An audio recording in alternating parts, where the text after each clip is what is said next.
Baka, bakit kalabaw yung inalagaan mo? Maganda yung kita sa kalabaw.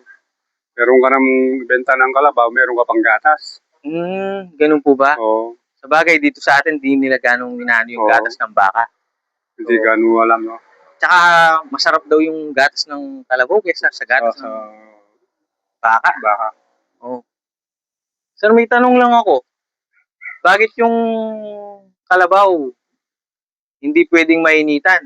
Hindi pwedeng maibabad sa araw? At yung baka naman, kahit nasa init siya, nasa ilalim siya ng init, ayos lang. Yung kalabaw, sir, may nasa init. Yung Malakas yan sa ulan. Kahit na umuulan, yan gustong-gusto yung kalabaw. Yan po yung gusto ng kalabaw. Umuulan. Akala ko naman, dahil yung kalabaw, ayaw niyang maitiman dahil may siya. Yung baka, ayos lang na umitim siya. Oo. Ganun, kala ko ganun yung ano nun. Yung sistema niya. Oo. Kaya pala. So, ibig sabihin, laging nilililim ito pagdating na sikat ng araw na yan. Yung baka kasi hindi nilililim. Oo. Ganun po ba? Sir, magbigay ka ng ano, para ma-encourage natin yung susunod na gustong mag-alaga ng kalabaw.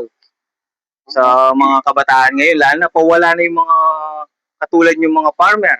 At gusto na lang nila, nasa gadget na lang or social media o nakaupo na lang sa mga nilang mga trabaho. Bigyan mo sila ng magandang halimbawa, sir, para may kaya natin yung mga manood natin para sa mag-alaga ng kalabaw. Kung gusto nyo pong mag-alaga ng kalabaw, subukan nyo po, pero maganda pong kita yung kalabaw. Meron ka ng gatas, meron ka pang ibebenta ng kalabaw. Kahit paano po, malakas yung kita yung gatas ng kalabaw ngayon. Kasalukuyan po. Yun pala, kaya pala, yun yung tinatawag nilang parang one bird in a one stone. Nagkamali pala ako, two birds po pala. Two birds in a one stone. So meron ka ng kitang dalawa mula sa gatas at saka inahin, pero isang pag-aalaga lamang dito sa ating mga kalabaw. Para kumita ka ng maraming kita. So ibig sabihin, sir, talagang may kita talaga dito. Kumikita ka talaga sa pag-aalaga ng kalabaw.